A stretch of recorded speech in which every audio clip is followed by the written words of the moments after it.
আজকে আমি আর মা চলে এসেছি সেই কলকাতার জাগ্রত জীবন্তকালী মা শ্যামসুন্দরী মন্দিরে। আজকের ভিডিওটা একদমই অন্যরকম হতে চলেছে, তাই স্কিপ না করে পুরোটা দেখার অনুরোধ রইল। আর চ্যানেলটিকে অবশ্যই সাবস্ক্রাইব, লাইক, শেয়ার। জীবন্তকালী মা শ্যামসুন্দরী মন্দিরে যেখানে একবার দর্শনেই পূর্ণ হয় মনস্কামনা। বলা হয় এই মন্দিরে যদি একবার আসা যায় তাহলে 51 সতীপীঠের দর্শন পূর্ণ অর্জন হয়। যার মুখ দেখলেই দূর হয়ে যায় সব কষ্ট, দুর্ভোগ, এমনকি অনেক বড় বড় কঠিন রোগ ঠিক হয়ে যায়। আর তোমরা মায়ের পুজো দেওয়ার জন্য যদি ডালা কিনতে চাও তাহলে মায়ের মন্দিরের সামনে থেকেই পেয়ে যাবে। মায়ের পুজো দেয়া হয় এক মুঠো আতর চাল, কলা, ফুল, ধূপকাঠি, মোমবাতি দিয়ে।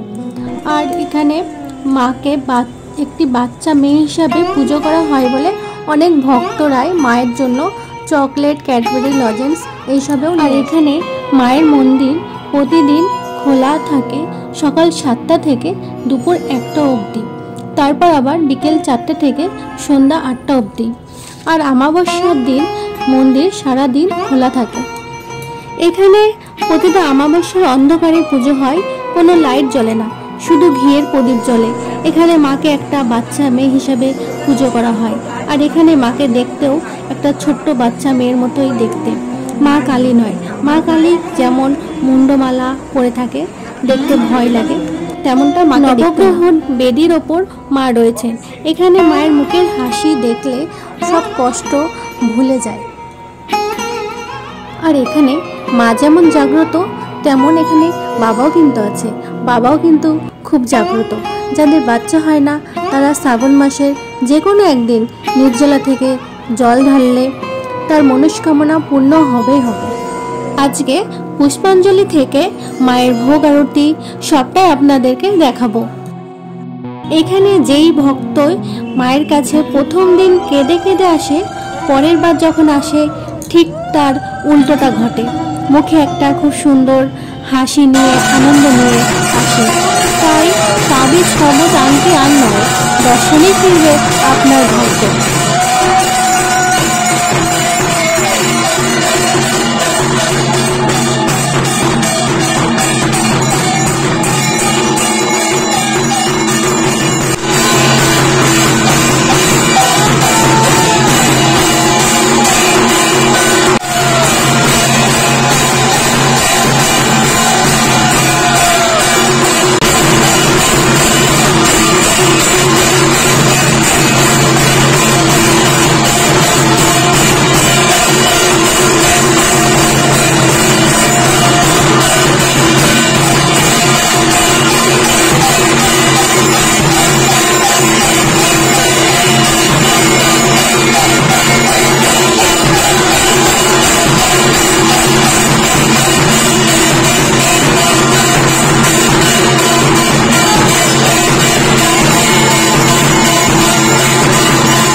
जय मां श्याम सुंदर के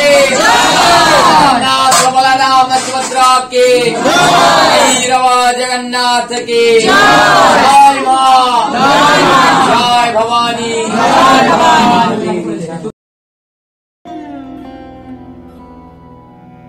हाथ जोड़ बोलो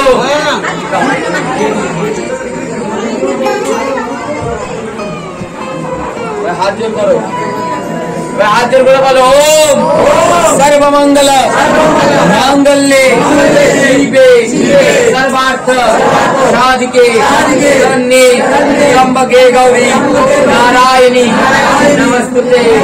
তোমাদের যা মনের বাসনা মাকে জানাও, মা প্রত্যেকের মনের বাসনা পূর্ণ করবেন। যদিও হয়ে গেছে, এখন যাচ্ছি মায়ের ভোগ প্রসাদ নিতে, তাই এখন আমরা লাইনে দাঁড়াবো। সকাল ও সন্ধ্যে দুবেলাই পুজোর পরই ভোগ বিতরণ হয়। ভোগের জন্য আলাদা করে কোনো টাকা দিতে হয় না, আর এনাদের ব্যবহার খুবই ভালো। ভোগ দর্শনে দুর্ভোগ কাটে, তাই সবাই আসবেন মায়ের কাছে, যার যা মনস্কামনা আছে নিয়ে আসবেন, মা অবশ্যই পূরণ করবে। মা কাউকেই ফেরান না। মন থেকে মাকে ডাকলে মা চলে যান ভক্তদের বাড়ি কষ্ট দূর করতে। ভিডিওটা আজকে এখানেই শেষ করছি। সবাই ভালো থাকবেন আর আমার চ্যানেলটিকে অবশ্যই সাবস্ক্রাইব করে দেবেন।